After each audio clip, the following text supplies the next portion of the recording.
Welcome to Lacrosse Classified on the Lax All-Stars Podcast Network. Your home for the latest news from the National Lacrosse League and indoor lacrosse. Now, let's talk some lacrosse with your hosts, Jake Elliott and Evan Schemenauer. What's going on, lacrosse fans? Welcome back to the Lax All-Stars Podcast Network. Here on a Tuesday from, high, cloudy, overcast Port Coquitlam. My name is Jake Elliott. How you doing? My partner is back in Saskatoon. His name is Evan Schemenauer. This is episode number 72 of Lacrosse Classified, and we got a good show for you lined up once again, as we'll have NLL analyst on the program. I don't know if I've talked to Shanahan a couple of times, Evan, but I don't think you have. Let's get you in here right off the top. Brian Shanahan going to join us from Mimico here, and I want to say about 15, 20 minutes from now. I'm looking forward to a good conversation with my man, Shanny. Yeah, I've talked to him a million times off the air, but no, I don't believe we haven't had him on Lax Class with this version yet. No. So we'll look forward to that, and of course, we are going to play another round of Who You Got March Madness style, as we will dive into the 2010s bracket here on episode 72. Some good matchups on the horizon, and this quarter here, quarter one, we're going to talk about who we had, Stampede Tack, who we had, and some good votes coming down. And in fact, Evan, one vote unsettled as we finished in an absolute deadlock, a 50-50 tie. So we'll talk about that here in mere moments. But before we get started here on some lacrosse talk, Evan, I have to ask, how are you and yours? How is the province of Saskatchewan, the city of Saskatoon, doing in the midst of this pandemic? Well, the number of cases is rising every day, which is to be expected. Everybody here is fine. We're doing okay. It's just getting used to working at home, which, oddly enough, I find I'm as productive, if not more productive at, surprisingly. I don't think that is all that surprising, Evan. I think a lot of people are finding that, employers and workers finding that they can be just as productive, if not more so, working from the comforts of their home. Yeah, and the other things are just getting used to life, right? You're spending 99% of your time in the house, and you're not going shopping, and but it's interesting to see what you get on social media now, because it's this new norm of what's out there, right? And John Grant Jr., putting videos out of his trick shots and teaching his daughter lacrosse, and Micah Kersey with a heck of a dance routine with his daughters there. Yeah. It's the new normal, but you know what? People are finding a way to still entertain themselves, and that's maybe the positive out of it. Yeah, no, I wanted to mention that in quick sticks later about some of the content that's coming out from players and coaches alike. So we'll save that a little bit. But as far as, what has been kind of ordered as far as protocol, like, what are you seeing? I know I was kind of hanging out here with Danny this weekend, and for the most part, we kind of hunkered down. We didn't really venture out too much. We went out and, got some extra exercise, but made sure we kept our at least 6 feet distance and tried to go to places that we knew no one was going to be. Had a little time at the box, actually, which is nice. Went to Sunny Smith for an afternoon. Walked up a couple hills and tried to stay active, but I still look out on the streets and I still see a lot of vehicles. I still see people walking up and down and maybe not taking as many precautions as they should. What are you seeing in Saskatoon as far as people following orders as social distancing? A bit of a mixed message in that the province really hasn't shut as much down as I would have expected by now.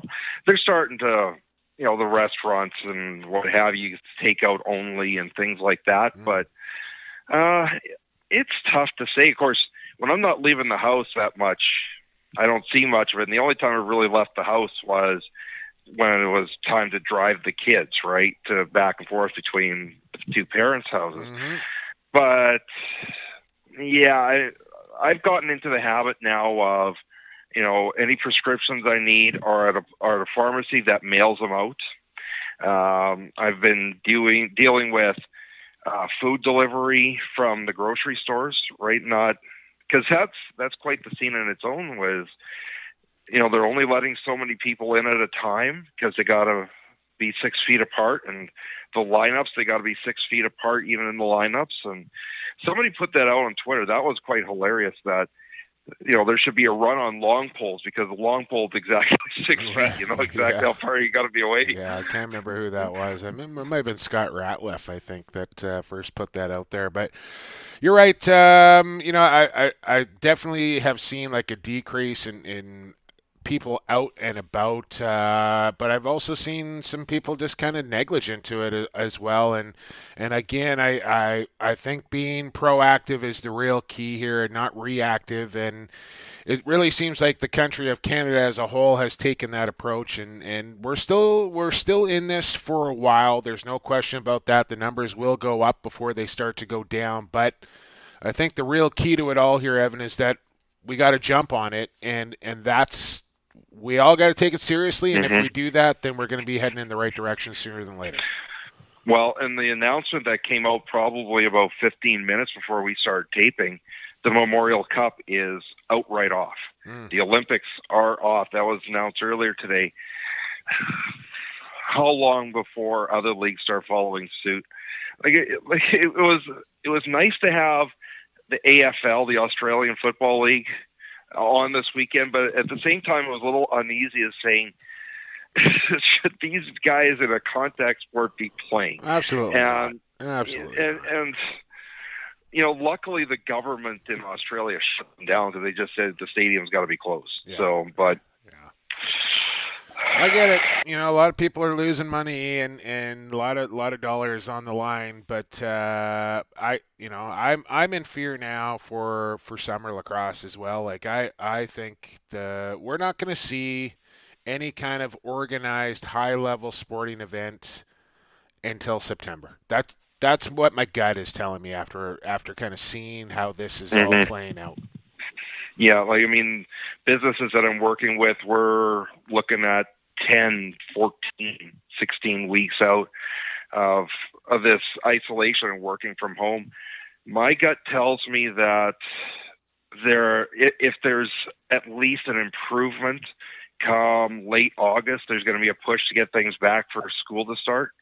But yeah, you can't force it. Like you can't rush it. You got to make sure. Okay. Well, we'll just like I said, we're not going anywhere. Unfortunately, podcasting is something that we can both do from the comfort of our homes. So the show will be a little bit different as we move along here, but we will keep it coming to you because I think for me personally, Evan, like I haven't had the greatest day here, and I've usually I really look forward to recording on a Monday, and I didn't go exercise today, which probably has something to do with it, the way I'm feeling, and I think like this is therapeutic for me to get my headset on and strap in and actually get into it, you know what I mean, and record and just talk about it. And I think that's a little bit of therapy for me to do this. So I hope you feel the same way, and I hope our listeners kind of feel the same way, that it'll be a little bit different, but we're going to keep it going, and we're going to try and make it as entertaining as possible. As we'll brainstorm some ideas. The longer this thing goes, we're going to have to come up with some ideas. Yeah, I'm trying to get normalcy at this stage, and take care. If you're out there, take care of your mental health. Like it's a little bit of an entrapment. Now, luckily for this long as like I'm about day 6 right now. I've been through this before. Hurricanes in Bermuda take out the power because they're above ground lines. So I've been through this part before. It's when that continues, we'll see. No, it's just trying to get some normalcy because like this weekend, I worked the weekends. Like, okay, well, I got stuff to do at work. What else am I going to do? There's nothing will happen at the house. Yeah. And I kind of now was like, okay, I got to force myself to take a couple days off this week and just get into a routine. Well, I tell you, as bad as it is, it's tough, and it's funny. Like you tell people, hey, like you're not allowed to go out. What's the first thing people want to do? They want to go out. You tell people, hey, go out and get some fresh air, enjoy the sun. No, I think I'm going to stay in. It's almost like the opposite effect, right? But I think that's one thing people got to remember here is that you still got power, you still got heat, you still got electricity, you still got the internet. Like, imagine going through this, Evan, without any of those for months on end. Like that, Yeah. that's another level. That's a whole new ballgame. So just be thankful, like, that you can FaceTime your buddy and hang out with your friends on video chat or give them a call or text them or whatever, because that's a luxury that we have right now. And if that was taken away, I really shudder to thought. Like, I think that's part of the other reason that I'm kind of down in the dumps today, Evan, is that Monday is a day that I always go see my dad, and I'm not able to do that now, and I don't know when I'm going to be able to do that again, and that's tough. Yeah, that's definitely got to be tough. But yeah, find your ways to bring some happiness out of all this. Or you can do something as simple like I'm working from home.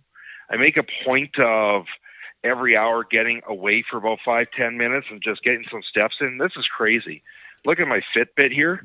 Like, it's 5 p.m. I've got 4,000 steps. I haven't left the house. Yeah. That's good. That's good. All right, Evan, we'll talk more about it in the coming weeks and just kind of keep you posted on how things are going, and we'll all get through this together. But let's get into Stampede Tack's who we had. We did the 2000s bracket first, Evan. But before we do that, I got to let you know that Stampede Tack, now more than ever, shopping online is still shopping local. This is a great way to support our sponsors. You go on their website. They got $15 flat shipping wherever you're located. Boots, jeans, hats, outerwear, motorcycle leathers, accessories. They got it all out there in Cloverdale. Stampede.ca, where shopping online is still shopping local.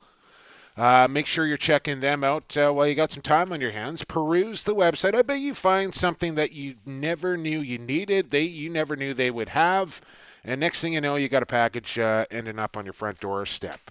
Okay, Evan, 4 big matchups here. 3 out of the 4 were very, very close votes. And one, in fact, was 50-50. And we got to figure out a way to solve this tie here. I suggested we maybe extend the vote a little bit. We suggested maybe giving the coin a flip. But I think what we're going to do, and we'll do it a little later in the program, is ask Mr. Shanahan. Hopefully he voted. If he did not, I will chastise him for that. But we'll ask who Brian Shanahan thinks would win that game, and that's the team that we're going to go with to settle that 50-50 vote, which comes down to, let's do that one first here, Evan. 2009 Brampton Excelsiors. Actually, this is good because my buddy George Parra, who filmed this game for the company that filmed this Man Cup in Queen's Park back in 2009, his name was Mike Grump Media. He was webcasting this series. I was announcing it. Now, George was filming it. Unfortunately, George does not have the audio to go along with these videos. He's still trying to dig those DVDs up.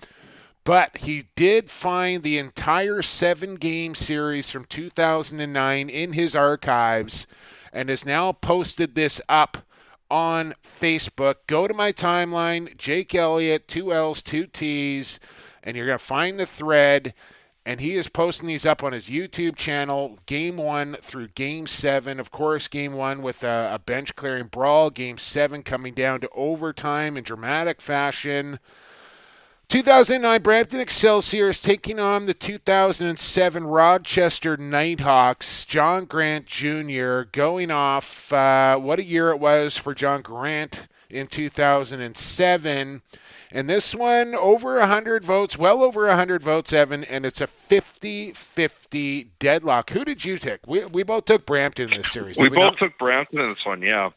Now, yeah, the 50-50 deadlock, just like between you and Patty Gregoire for her best hair, right? Right. But no, we'll see if Mr. Shanahan can break the tie for us. Yeah, well, he will. He definitely can, and he definitely will, because we're just going to ask him straight up who he thinks would win that game.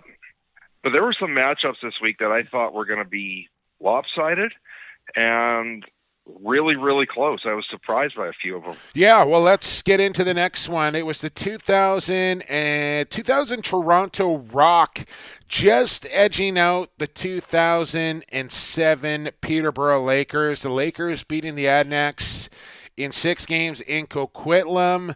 2000 Toronto Rock, you'll recall, last game in Maple Leaf Gardens, and I think this one just kind of warms everybody's heart, Evan, when they think about this game, except for Nighthawk fans and players, of course. But Caleb Toth hitting the shot, 1 second to go, and the 2000 Toronto Rock edge out the 2007 Peterborough Lakers, 56-44 in this vote. We both had the Rock in this one as well.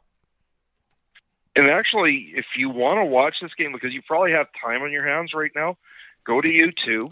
The video of the entire game is up there. I believe it was Sportsnet that broadcast this one. And one Mr. Brian Shanahan is doing the color commentary on this game. Yeah, Joe Bowen, I'm sure, on the call as well. Holy Mackinac and all the rest of it. We'll ask Shanny about that 2000 Rock game. Why don't we do that as well? So the Rock move on, Evan, into the, the Sweet 16. Yep, Sweet 16. All right, matchup number 3. 2009 Calgary Roughnecks taking on the 2003 Victoria Shamrocks. I actually screwed this up previous, Evan. Last week I made mention, because previously we were going to go with the 2005 Shamrocks. Then we switched it and said, no. Jenner said, oh, no, the 2003 better team. So I said, okay, we'll switch it. But then I forgot to switch the rosters in my head. And 2003, actually a much stronger roster. John Tavares, Derek Milowski, Kyle Cooling. I was actually in Victoria to watch part of this Man Cup as well. Dan Dawson in this one as well. And unfortunately for those Shamrocks and Teddy Jenner, they go down to defeat to the 2009 Calgary Roughnecks. Another close vote here, though, Evan, 53-47. Yeah, so make sure you get your vote in, because we've seen every vote counts at this stage, right? It really does. And I mean, like, it showed, we had a deadlocked vote 50-50, and we're talking like upwards of 130, 140 votes here. So get your votes in. I still encourage Evan to put it out on the Google Doc and send it out to everybody who's playing Who You Got. He never did that, but it's up on Twitter. If you're not on Twitter, sign up at Lax Class. And I think what we're going to try and do moving forward here as well is post up pictures of the team's rosters to go along with that year's team, so you can get an idea of who was on that team and give yourself a bit of a more informed vote as well. Yeah, I mean, when we get to the pre-1990s, we're probably going to need – we luckily we got some descriptions as to who's on the roster, what they accomplished, because, I mean, I don't think a lot of our fans can remember lacrosse back then. Well, no. There's going to be some. But yeah, there is, and there will be, but and I'm one of them. I was in my formative years back then, let's say that, Evan. I wasn't paying a whole lot of attention to what was going on, except in the little bubble that I was living in. So big shout out to Retro Lax and Steve Holroyd for all the help and work that he's done, kind of narrowing down the pre-90s bracket for us and giving us some anecdotes as well. So when we get to that, maybe we'll have Steve on that week to talk about that. I think that might be the go-to move there, Evan. What do you think? Yeah, let's do that. All right. So there, we got a week planned out already in a couple weeks from now.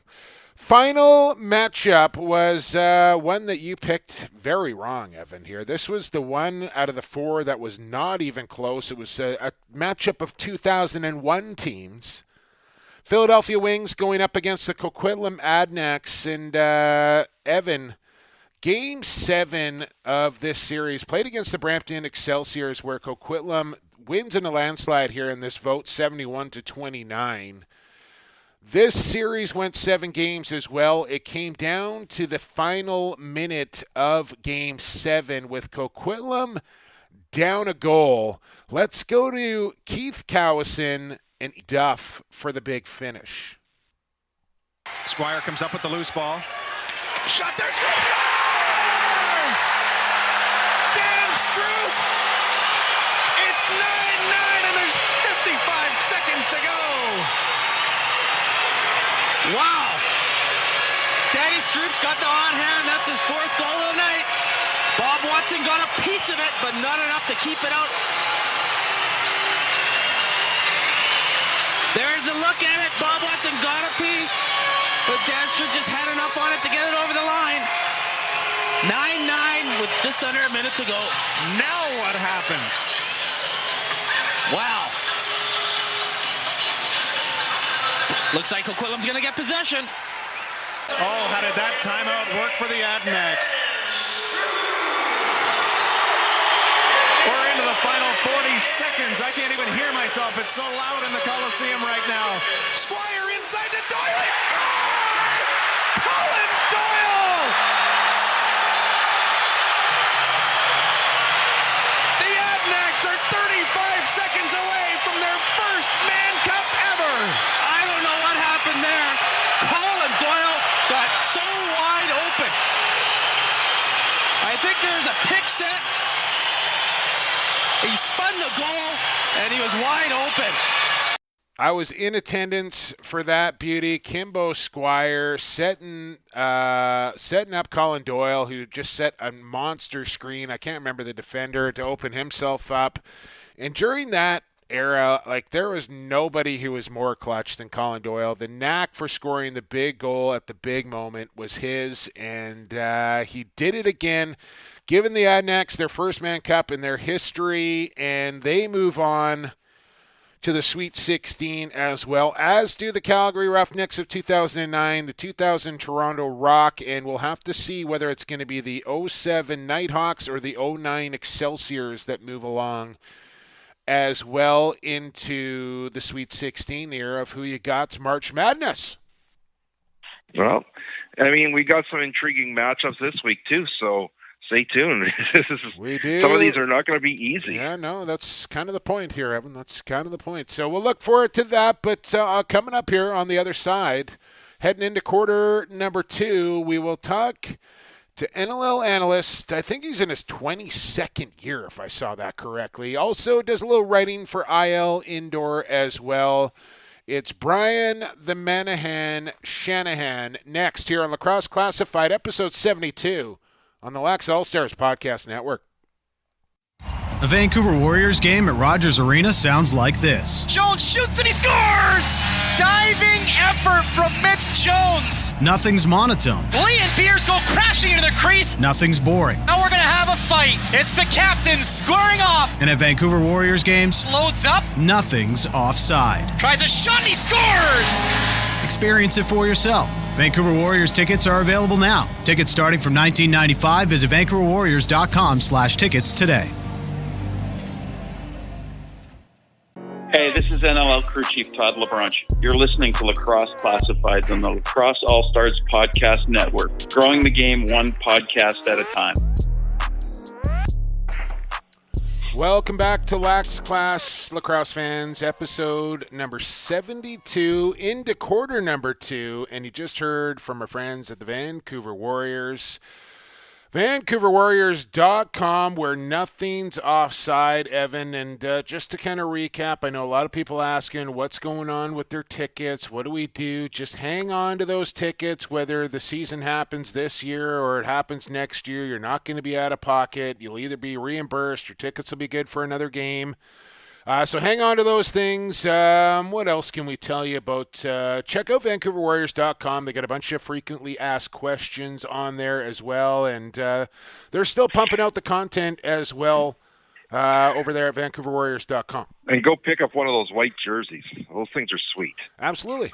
Christmas is still going to happen, Evan. You got to have gifts under the tree. That's a good one to get right there. All right. Joining us on the podcast, I think we had him on Stealth Classified a couple of times, but I don't think we've ever had him on Lacrosse Classified. Our good friend, both of ours, Evan, it's Brian the Manahan Shanahan on the podcast. Shanny, how are you, man? Very good, guys. And yes, this is my first time on here. I'm honored to be with you guys. Oh, please. Please. We are the ones that are honored here, Shanny. Thanks for joining us. I know you got a family full in your house there. You just cooked up a pizza for them, so you're starving yourself right now while you're feeding the family, talking to us. We appreciate you doing that. Oh, no, you're welcome. It's my pleasure. What kind of pizza you got going on, Dan? Oh, just the frozen one, the Loblaws President's Choice healthy pizza. I don't know, but I'm looking forward to it. One bite. Everybody knows the rules.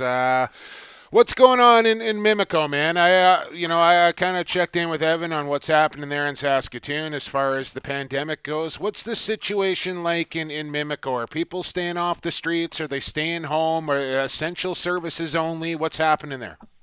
Well, the province just announced emergency measures as of tomorrow. So as of tomorrow night, anything that's not considered an essential service has to shut down by law. It's no longer a choice. And, they're going to decide, they'll let us know what's essential and what's not. But we know the grocery stores are going to be open. Luckily, the beer store, liquor stores are considered essential. Yes. It's funny enough, though, a bunch of my friends and I have been talking through text today about whether the pet stores are going to be open or not, because a lot of us have pets and we're going to make sure that we don't run out of food for them. So I think that some of the pet stores are delivering and that kind of thing. But I think for the most part, from what I've noticed, people are taking this seriously and doing what they should be doing. I'm pretty happy with everyone in my family. I think. Other than going to the grocery store when we have to, or the drugstore, we've been pretty much inside. We've gone out. My kids and I, we'll go to the local track. We'll go for a bike ride or local track, but we're everybody's keeping their distances from what I can see. So even though I see some things on social media about some people that seem to ignore it, but what I've seen firsthand is everybody's following it. So. For the people that aren't on board, I hope it starts, because we got to take care of this thing. So let's start with this. Of course, lacrosse players got a career outside of lacrosse. Talk about your career outside of lacrosse.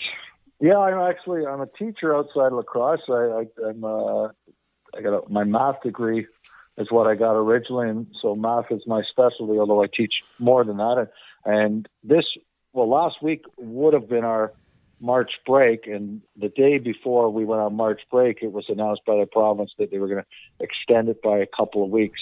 Today they just came, and I think we all knew this, but the premier came on today and said it won't be just 3 weeks. We won't be going back.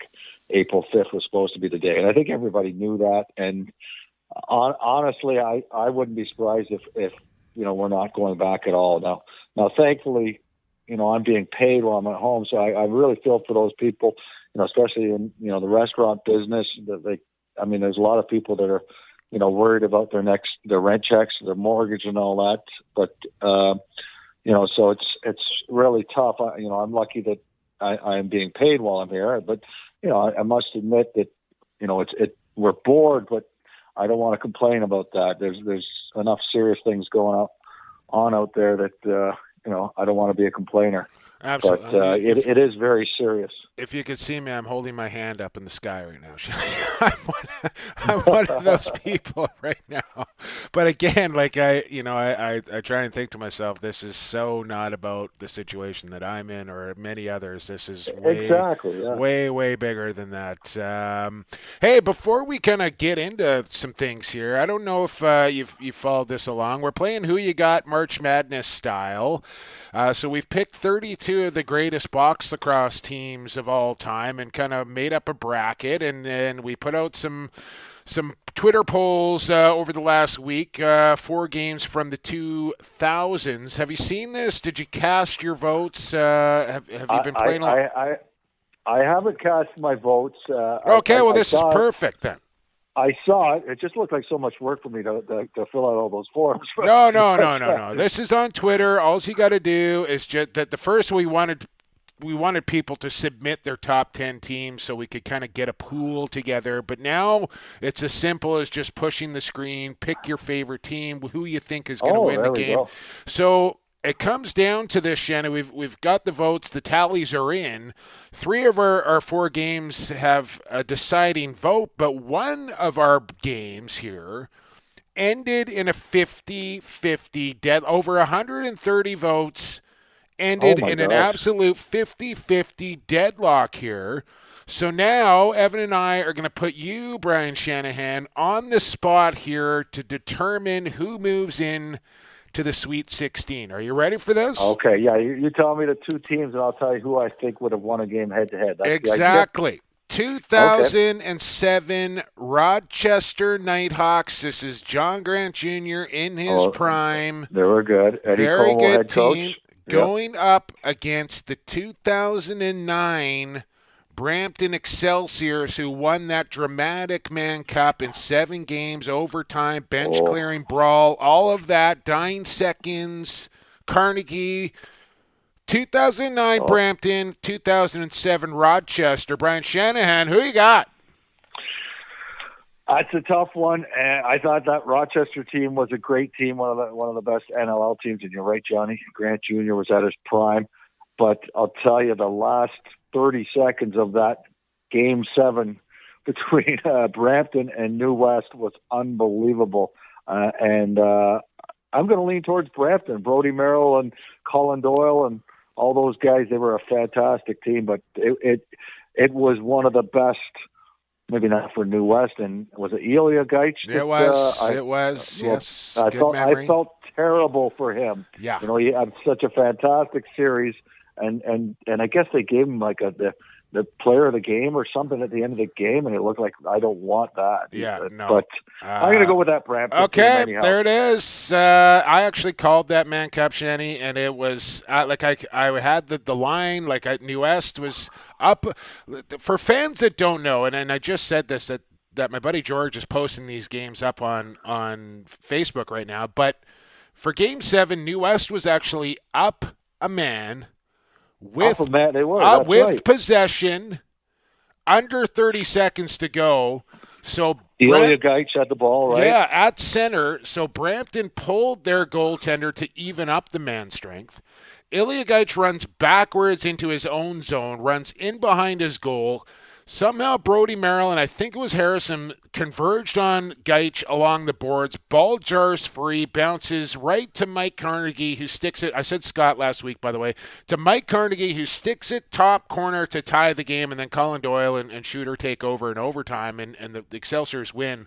But to be up a goal, up a man, under 30 with possession, and they lose it. I had there was going to be the Belly's 25th Man Cup, and it was like I had the call in my head, like what I was going to say, and then it just all of a sudden it was gone, and it was like once it went to OT, you knew that New West wasn't winning. I agree. Yeah, and you know, I played for Brampton back in the day, and we played against New West, but my heart was still broken for New West when I watched that game, and in particular Ilya Gaich, because what a way to lose it. Yeah, and it took him a long time. I still don't know if he's completely over. All right, so Brampton moves on into the Sweet 16 there, Evan. Book it. Shanny with the deciding vote there. We both voted for Brampton as well. Yeah, so. There we go. We both voted for Brampton as well. Speaking of Man Cups, Brian, am I correct in saying that you have 5 of them?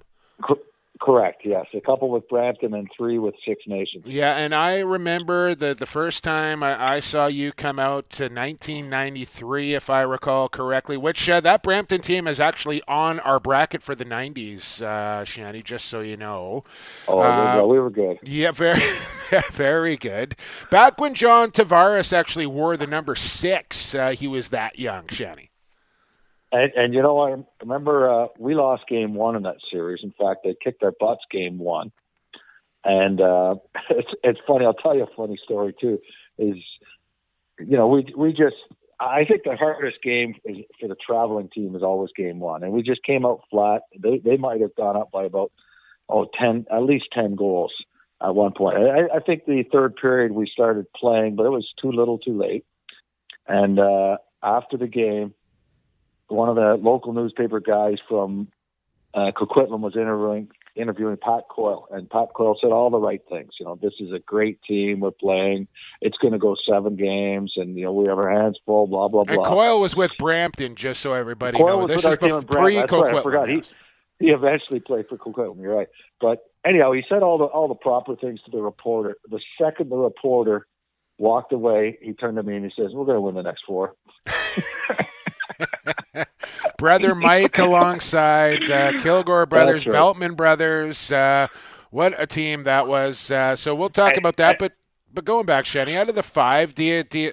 I would imagine the first is probably your most special. But do you have like a memory or two that really stick out for you in your Man Cup years? Well, you know, the first was great because nobody on our team had won a Man Cup. I think we only had maybe 2 players who'd been in a Man Cup. Veltman had played, I think, for Coquitlam, and Tavares had played for the Berards, I think, his first year in senior, and they had lost. So we had a couple guys who played in a Man Cup but lost, and New West was just jam-packed with Man Cup rings. I mean, they had Cowieson, they had Dean, Jordy, Lorenz, Hilchees, yes, of course. And those guys let us know too. Like, and back then that was before the NLL. It was the MILL, but there wasn't.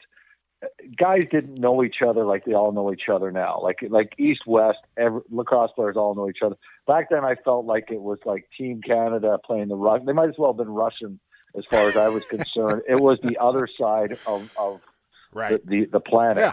But that's the way it should be, though. No, shouldn't it? Like, I mean, that's what makes lacrosse. And the Man Cup, is that you didn't know about the other team, and that you just knew that you hated them and wanted to beat them.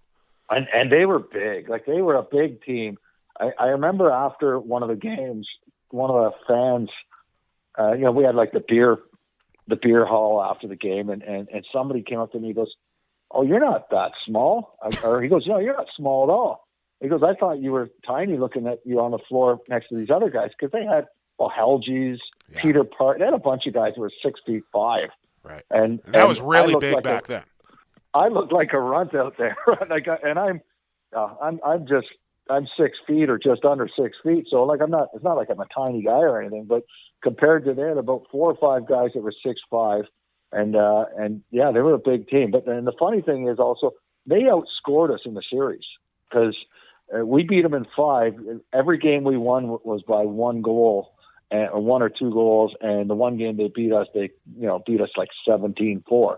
So, you know, if you look at the stats for that series, we were outscored, yet we won the series in 5. So that was great. And, you know, the final game was, you know, at Brampton Arena, jam-packed, and the floor started to sweat. So they had to stop the game, and they didn't know what they were going to do. So, you know that resin that they always put on the floor in front of the bench? Yeah. You guys do that out west too, right? Well, we used to. They put it on the whole floor. They dusted the whole floor. I remember this. The third period, or you know, at least the second half of the game, we played on this with this dust all over the floor. You could see 1,000 footprints all over the floor. Oh, it was crazy. And anyhow, we won that last game in overtime. Tavares took a shot. The rebound came to Cordingley, and he put it in. And so it was pandemonium for us. And like I said, nobody on our team had won the Man Cup. And you know, so that was a big deal. I mean, I loved them all, and I could probably tell stories about every one of them, but the first one was fantastic just because we had never done it. It was a new thing for all of us. Now, of course, with the slowdown here, I went back and watched a few old classics, and of course, one that I came across was the 2000 NLL final early in your broadcast career. Crazy finish where Junior's getting tackled and still managed to beat TV, and Caleb Toth, of course, with 1 second left. When you're broadcasting like that, is it as exciting for the fan as it is for you? Oh yeah. Or you mean it's as exciting for me as it is for the fan? There or? you go. That's what he meant. Yeah. There you go. Yes, it was. And honestly, especially back then, like I my first year broadcasting, I was still part of the team.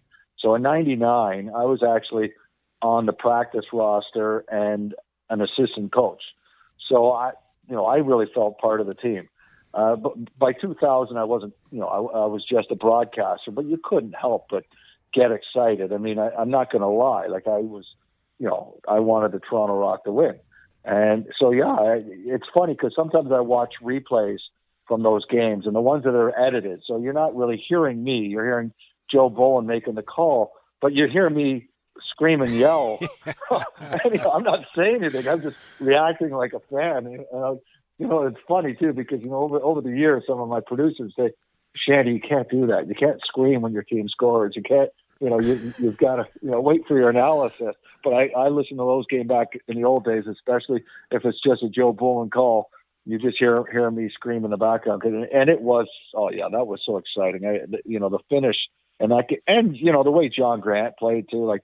That goal you mentioned was like unbelievable. Like 3 or 4 guys on him in front of the net, tackle him, and that's why John Grant was such a great player. But that was the last game, the 2000. That was the last professional game played at Maple Leaf Gardens.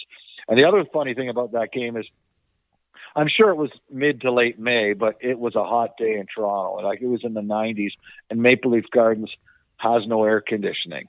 And we're also up at the top, how the heat rises. And Joe Bowen said, he didn't ask, he just said, we're not wearing suits. So we did that game in golf shirts. Joe Bowen does not ask, he tells. No, exactly. 2000 Rock advancing to the Sweet 16 over the 07 Lakers as well, Shanny, just so you know. Yeah. Oh, very good. Well, and of course, then we go to the other end of your career, and, well, of course, your career is still long going, but 2016 final, you're in the booth when Jeff Cornwall scores the goal. I mean, how exciting was that? Yeah. Well, to be honest, every broadcaster wants a series to go the limit.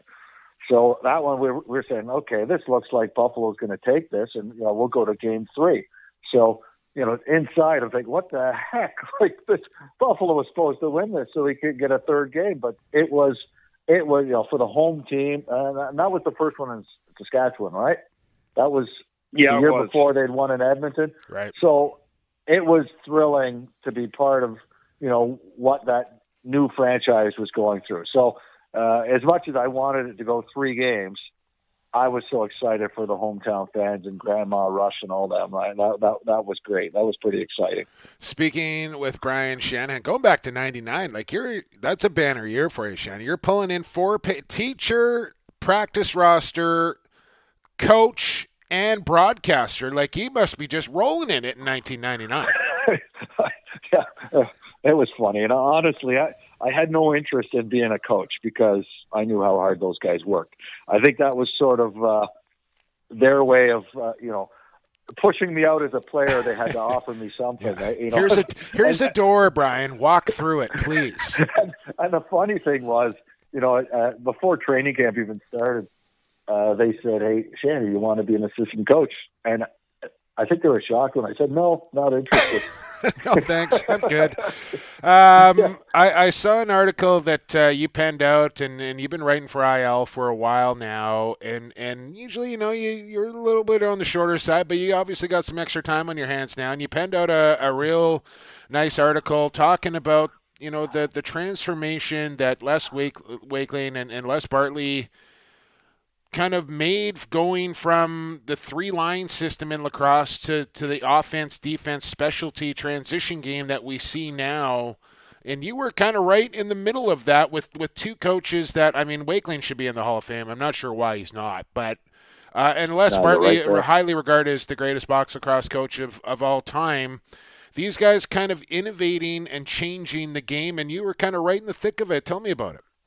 Yeah, well, it was out of necessity, and I've got it all in the article, but basically there was no way to stop the Gates if you didn't have your best defenders on them all the time. And even with your best defender on them, you're not stopping them. You're just trying to minimize the damage. And so at one point, our coach, Les Wakeling, and this was with Brampton, and Les coached Brampton, and he moved to Six Nations. So he was part of those 5-man cups. He was head coach in all of them. So you're right. It's ridiculous. Like, it's blasphemy that he's not in the Hall of Fame. But anyhow, he decided, he said, let's try if we put our best 5 defenders on the floor anytime the gates are on the floor. And that was just kind of an experiment. And we had the Coyle brothers, Pat Coyle, Mike Coyle, myself, and anytime they were on, we still didn't beat them, but it worked. Like where we were normally getting beat by about 10 goals from those guys. The first time we did that, we lost in overtime. And it was like, hey, this might work. And I think that's sort of how it evolved. And then, back in those days in the summer league, probably same as now, you dressed 18 runners. So he said, well, why not, instead of, some coaches would go 3 lines of 6 and, whatever, and just guys miss a shift. He went 3 lines of 5, and he had 3 defenders that just played defense. And I was one of them. But what it did, it allowed guys like John Tavares to double shift whenever he wanted. It allowed him to rest up the best the best forwards when he wanted to, because he had 3 of us running in the back door all the time. And the other thing it did is when push comes to shove, you've got 3 big, strong defenders coming on the floor whenever you needed them. And the other team, every time they're coming down the floor, they have to face the same 3 guys. Right. They didn't like it. So that's what he did. It evolved.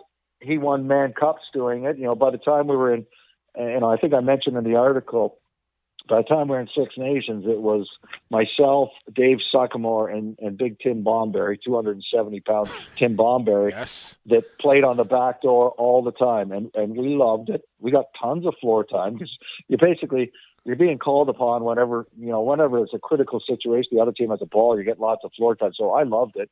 And I know those guys did too. And it worked. But, the funny thing is when the one year I played in the NLL, Les Bartley said to me at the beginning of the year, we don't play that way in the NLL, and, we never will. But, partway through that season with the Ontario Raiders, the coaches had a change of heart, and they say, hey, we're going with plan B here, because we were 1-4 after the first 5 games. And it was Terry Bullen, Pat Coyle, and myself. They said, you guys are going to play the back door all games. We're going to match you up against the Tavareses, the Kilgores, the Gates.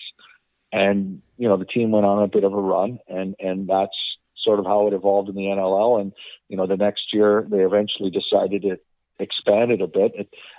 They won their championships, and how professional sports are copycat sports. You win a championship doing something, pretty soon everybody else is doing it. And you see how now teams are playing with, 10 or 11 defenders every game. And these guys are, many of them are studs, and they're recognized as superstars. And that's probably the way it should be. One memory, of course, that we shared is it was a game of the week, a week after the Broncos bus crash. And for those that don't know the story, like you guys you and Brendan flew in that morning, picked me up. We were busting through Snowdrifts to get to Humboldt, attending Darcy Haugen's funeral just hours before the broadcast. Where does that one rank in terms of toughest broadcast to get through? And that was heartbreaking too. And you mentioned earlier that I'm a school teacher. So that year I was teaching grade 6 kids, and just like that touched everybody in the country for sure. And I had my kids write letters to, we went over, all the survivors and all that. And I said, you can write a letter to whoever you want. And a number of my kids wrote nice letters to the trainer on the team. You remember Dana Bronze, yeah. Dana Bronze. And she had survived the crash. And at one point we thought she was going to get better. And a lot of my kids wrote letters. And then that week she died. And that was heartbreaking, that I had all these letters in my hands from these kids that said, I really hope you get better. And that was tough. So it was heartbreaking, but I was also, it felt good to me to be there. Like I was, and I thank you for taking us there. And that was great. And I would say a great memory, because that was a tough time for the whole country. I can't imagine what it was like for the people that were directly involved, but it did touch everybody in the country. And in some way that made me feel better that I was able to get the letters from my kids. I don't know if anyone ever read them or not, but it felt good. It felt like we were doing something, right? And that was a helpless feeling, and it did help that we could give a letter and feel like some way we were trying to help comfort them. Yeah, no, I never followed up with Carol. I talked to her once. It was probably a month and a half, 2 months after, and she said she had so many letters and she was still recovering, so she hadn't had a chance to get through them. So I'm certain she did at some stage.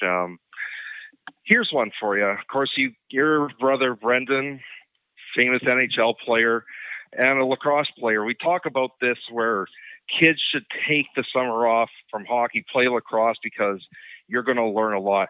What did you see in Brendan's game that he learned from lacrosse that translated into his NHL game? Oh, so much of it. I mean,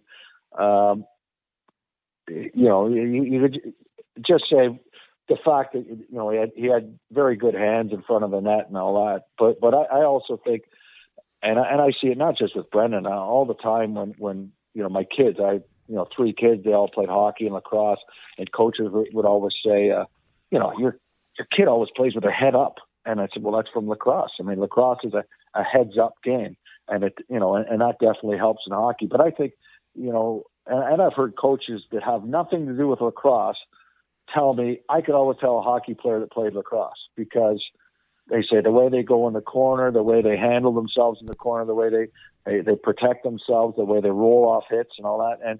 And I think that was the case with Brendan too. I mean, Brendan was, he really was, he was as good of a lacrosse player as he was in hockey. He actually grew up, he was a year younger than Tavares, and they played against each other every second year. And when they were 15, they actually became teammates. Brendan went to Mississauga for 1 year, and they were teammates on a stack team. And funny enough, when they were very young, they would compete for scoring titles. So he was, a lot of people say, oh, Brendan was the hockey player, but Brian was the better lacrosse player. That's not true at all. Like Brendan, if he had stuck with lacrosse, he would have been a superstar in that game because he was that good, when he was young. Yeah, unfortunately, he had to quit playing when he was about 15 or 16, but, he was a great lacrosse player, and he loved that game, and he still does. Every now and again, he'll be at a rock game, and he'll just quietly send me a text and say, we're me and the kids were at the game. It was a great game, and he loved the sport, and he still does. I think he made the right career choice, though, Shan. He might have made a few more bucks on the ice. Yeah, no, and honestly, like, I'm not just saying this because you're on the line, but he was literally one, like, those kind of guys. Your brother, Cam Neely, Rick Tocchet, those kind of guys were always my favorite hockey players, guys that did it all, scored goals, and would take you into the corner and mess you up a little bit if you got on the wrong side of things. So always liked watching Brendan play hockey, and I got to get this in here, Shannon, because Colleen Grimes will kill me if I don't mention Mimico, and me being from Coquitlam and being more so it's a place where you play lacrosse than it is than you play hockey, and that's just the way it is. You want to be an Adnak if you live in Coquitlam, and it's very similar there in Mimico, and I know those double blue bloodlines run deep through you. Tell me what it means to be from there, and what the culture of lacrosse and how it kind of formed through your years. Well, it's funny because when I started playing lacrosse, Mimico went through a bit of a tough spell, and part of it was because the rink temporarily closed for a year. It was an outdoor rink. It closed for a year when they put a roof on it. And so that year we moved out of the community, and it really hurt the game. It hurt the game in Mimico. So I heard stories, about the history of Mimico, and I thought, why didn't I get to live through those days when they had big crowds and it was so exciting. They had Minto Cups, Man Cups. So to see Mimico come back the way they have, it's such a thrill for me, even though I wasn't a player for it. But even as a parent, as a coach, I love the sense of community that Mimico has. Like that, it's way stronger than any junior hockey here in the Toronto area. Anyhow, like I go, Devlin, my son, plays junior hockey as well, and the crowds there, it's basically parents and. People aren't really playing for the community, but Mimico, Orangeville, Peterborough, a lot of these teams in Ontario lacrosse, these kids are still so proud to play for their community, and Mimico has that. The young kids come out and watch the games, and they might as well be watching pros. They are so into it. So it's great to see. And Colleen Grimes deserves a lot of credit, too. I mean, it's not just her. There's been a great executive that works really hard, but she does a fantastic job on social media, really promoting Mimico, and the kids there and everybody that plays there is so proud to be wearing the double blue.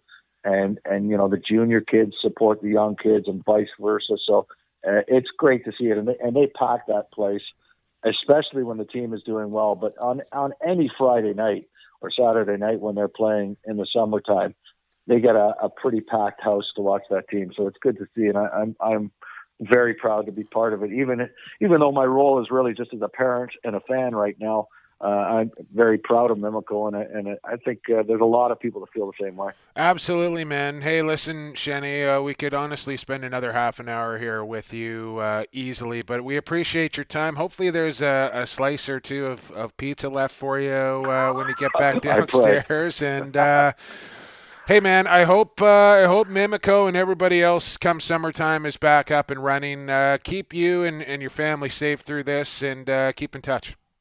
Yeah, same to you guys. Thanks very much, and to all you guys and your loved ones, I hope everybody stays safe too. Right on, man. That was Brian Shanahan, just an absolute legend of the broadcasting when it comes to lacrosse. Great playing career as well, Evan. And when you think lacrosse, like Brian Shanahan's name is a guy that always comes up. Yeah, and of course the old stories, you gotta love hearing it. This is one thing about lacrosse is that all these old stories they remain behind hidden doors for about 10 years, and then guys talk about them just like they're proud of them, and you just gotta love it. Yeah, and the stories get better as the years go along as well. Pretty good at the old journalism too. Check out his work at IL Indoor if you got some free time, which I know a lot of people do right now. Check out his wordings over there at IL. All right, Evan, let's get into quarter three. We're going to do quick sticks in quarter three, and then we'll play Who You Got March Madness style in quarter number 4. Keep it locked right here on episode number 72 of Lax Class on Lacrosse All-Stars Podcast Network. Associated Labels and Packaging, a fun family company that offers premium quality labels and packaging with unparalleled service. With 40 years of experience, an extensive product catalog, and an ever-growing fleet of equipment, Associated Labels and Packaging is the perfect fit to take your labels and packaging to the next level.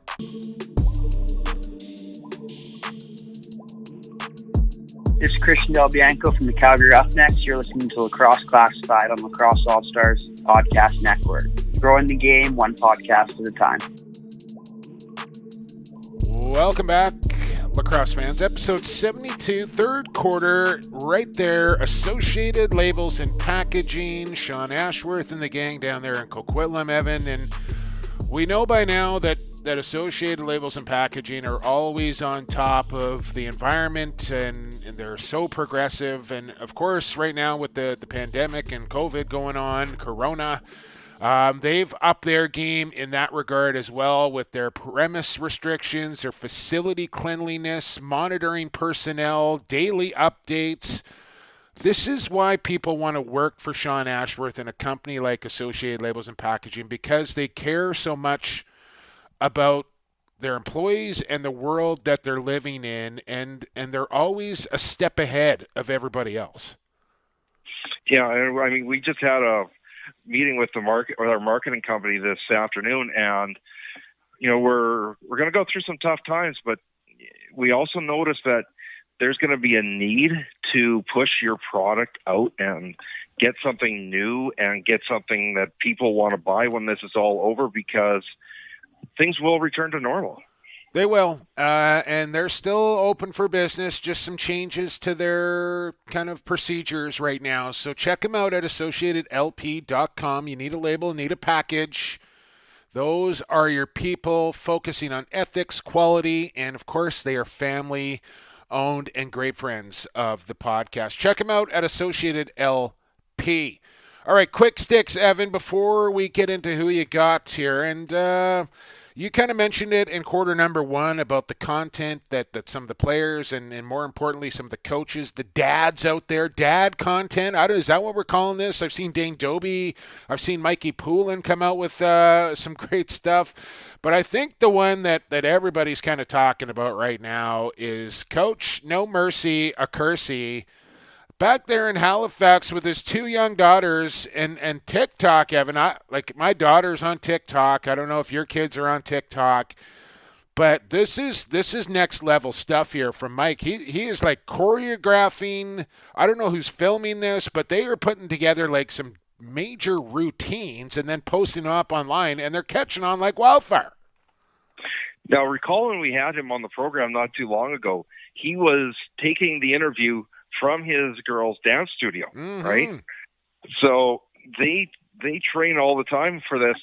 Oh, you also got to love Mike Poulin stuff. I mean, if you didn't see it yet, Rob he dressed Williams up in full gear inside for his kids to shoot on him. And then you get the banter like what happened between Dixon and John Trent Jr. today. You just got to love it. Well, that's just because two guys that are just been locked up too long and need to get out and compete. So instead of competing on the floor, they're competing on Twitter about who's got the better stats. Tough debate there. Couple things and I mentioned, all these games getting posted up. I watched the 2001 Game 7. I'm going to go back and watch this 09 series. Dallas Eliuk again. I mentioned this, and I think I got his handle wrong a while ago. But Hall of Fame netminder 35 for Dallas Eliuk. I'm just going to look this up on the fly right now here. God of Goaltending on Instagram is his handle. God of Goaltending. I can't argue with him really. But Hall of Fame netminder 35 is where you can find him on YouTube. And if you're bored and kind of starved from some old games, and I'm talking old games like MILL days, back in the old Boston Garden and Spectrum of Philadelphia and Maple Leaf Gardens, just spectacular stuff. I don't know how he's got all this stuff logged in, but he's posting all sorts of stuff up there on his YouTube channel. Check that out. And speaking of that, the NLL just releasing today, Evan, that they are going to kind of start doing this themselves. They're calling it Nll True Classics, where they're going to pick select games from yesteryear and post these up for fans to watch as well. I think this is a great idea. Yeah, and we'll see which games come up. One that's interesting is I've been trying to get a copy of the 2015 finals, and the Rush have been unable to find the video they had of this. So let's see if somebody can find the video of Game 2, 2015. Marty Dinsdale scores with a minute to go to win it. Let's see if somebody can find that all right. footage. Challenge is out there. Find the 2015 final if you can. And the other thing the NLL is going to do is something they're calling in transition. Devin Caney will be talking to guys like Mike Acursi and Mike Poulin and just kind of checking in. She did a nice little interview with Jessica Berman and her two kids last week about just kind of checking in with NLL folk during this pandemic and keeping the fans in touch. So they're calling it in transition. And that's really what Devin is best at, and I always enjoy watching her work. Absolutely. It's interesting how comfortable players especially are, talking about things you don't normally talk about in front of her. But, hey, that's her talent, so, good on her. Absolutely. NLL also coming out with a new logo, and they're looking for suggestions from fans and people like to kind of keep that relevant and keep it going. Check out what they got right now. It's pretty cool. It's kind of like a collage of a thousand or hundreds of different players kind of all worked into the shield there a little bit. Really cool. We've seen internet challenges popping up. I've seen some guys starting to grow like quarantine beards here, Evan. Some of the guys. I got one going. Yeah, I started mine and I made about 6 days and I was like, I gave up. I can't grow. I can grow a full beard. I don't know. I don't like having it on my face, so I kind of gave up on that. But we've seen the push-up challenge happening now. We've seen the shotgun challenge. So have some fun. These are the times we're living in here with social distancing and staying at home and all that sort of stuff. So make the most of it. Have some fun with your friends. Staying healthy. I think this is really important, Evan. And because because we're kind of locked up and cooped up here, finding ways to stay active, stay fit, and as much as your physical health is important, I think being physically active helps your mental health as well. Mm-hmm. Yeah, I mean, I work for that company I'd mentioned before. We really do focus on making work fun and whatnot, a place people enjoy to come to. And one of our traditions always was at 4:30 on a Friday, the last half hour work, people get together for drinks and chit chat and what have you. And of course, can't do that when we're self-isolating. So everybody got on Zoom and we did the exact same thing we always used to do. So worked out perfectly. Well, there you go. I'm hoping you had like a club soda or something, Evan. I think that's it for Quick Sticks. Last thing I wanted to mention is if while we go through this, we're going to talk to some players, we're going to talk to some coaches, but if you have any ideas as far as people that you want to hear from on this program, maybe somebody we've never talked to before, or somebody like a Dan Dawson that you really enjoyed listening to that you want us to have back on, send us your guest suggestions. We're all ears for that, and we'll do our best to try and make that happen for you as well. Don't forget to vote for our upcoming bracket, which we will have for you on the other side here of episode number 72 of Lacrosse Classified. Keep it right here on the Lacrosse All-Stars Podcast Network.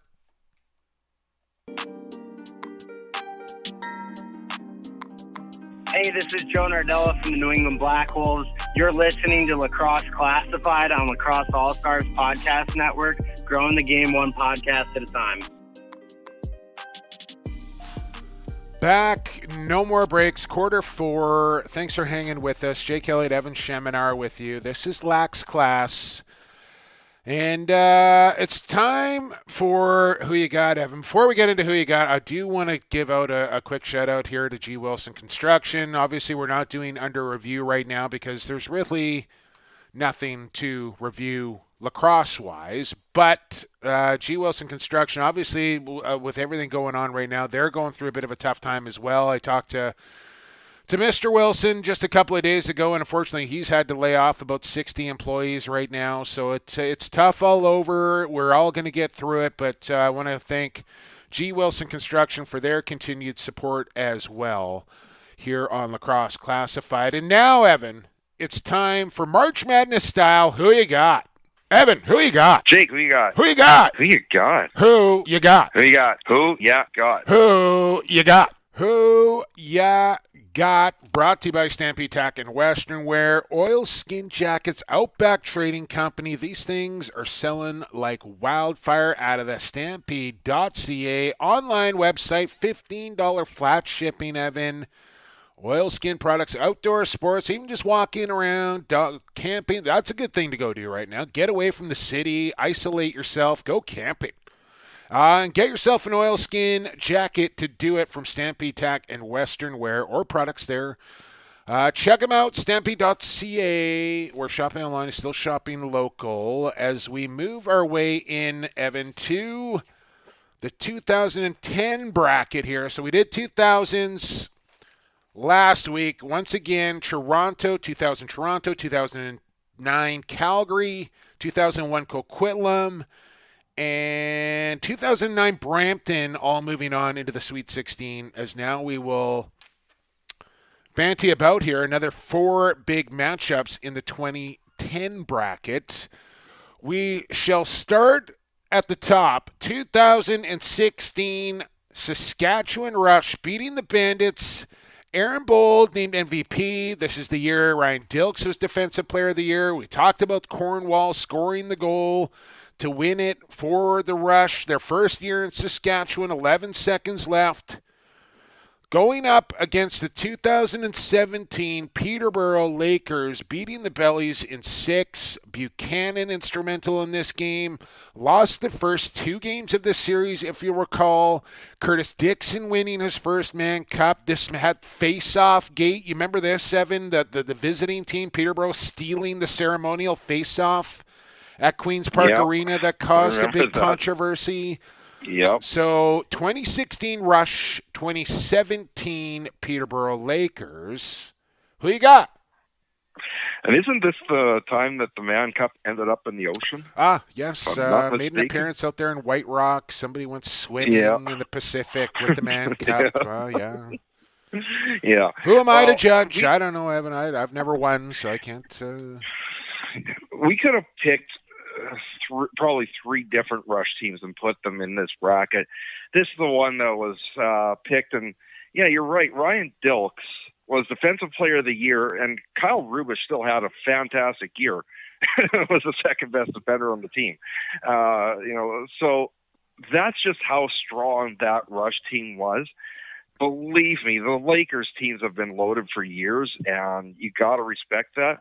But if I had to put them head-to-head in one game, I'm taking Derek Keen, I'm taking the Rush. Yeah, we're talking one game here, Evan, and that's the key for me is I think the Rush win this. And I think, obviously, this is tough because that 2017 Laker team was no slouch, and there's going to be some real tough picks in here. But that 2016 Rush team was just so loaded on both ends of the floor. And Aaron Bold, who was probably considered the weak link maybe of that roster, Evan, was the MVP of the series. Yeah, I mean, we got to remember the game 2 of the finals, as much as the Rush wanted, that's a game they maybe win 10% of the time. But they caught a few lucky breaks. Ben McIntosh scored from the boards and Zach Greer scored from half. It was tough to watch Anthony Cosmo in his final game have that happen to him. But, that team was just so dominant. It was kind of if you had a who you got back then, you're taking the Rush every week because there was no beating them. Okay, so we're both taking the 2016 Rush to beat the 2017 Peterborough Lakers. Let's move on. 2017 Georgia Swarm, you'll remember they almost, I don't know how you describe it, just kind of stole one in SaskTel to win their first and only championship. What a game, what a series that was. What a team as well for the 2017 Swarm.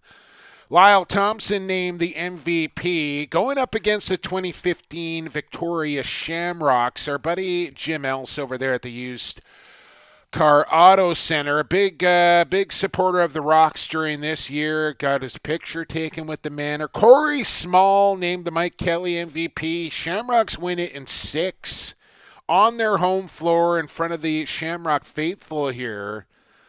Tough matchup, Evan. 2017 Swarm up against the 2015 Shamrocks. Who you got? The simple thing here is that Swarm offense was so loaded. They were scoring 17 goals on a regular basis that year. It was absolutely crazy because you had Lyle, you had Miles, Randy Stotts, Shane Jackson.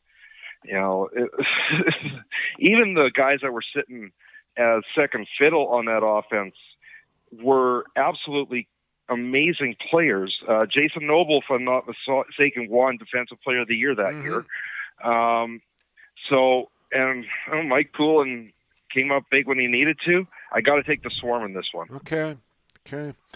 I think I'm going to take the Shamrocks in this one, Evan. I don't know if it pains me to do it, but I'm going to take the Shamrocks in this one. I just think the way that Corey Small was playing in that series, they were a very well-balanced team. No weak spots. Dutch was on fire in that series as well. The Harnett brothers doing their thing.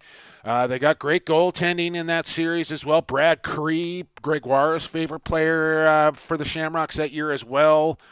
So I'm taking Victoria to beat the Swarm in a one-game showdown. We'll see who the fans take when we post up the vote on Twitter here this week. So you got the Swarm, I got the Shamrocks. I got a one-game lead on you so far, by the way, because you took the 2001 Wings to beat the Adnaks, and you got smoked in that series.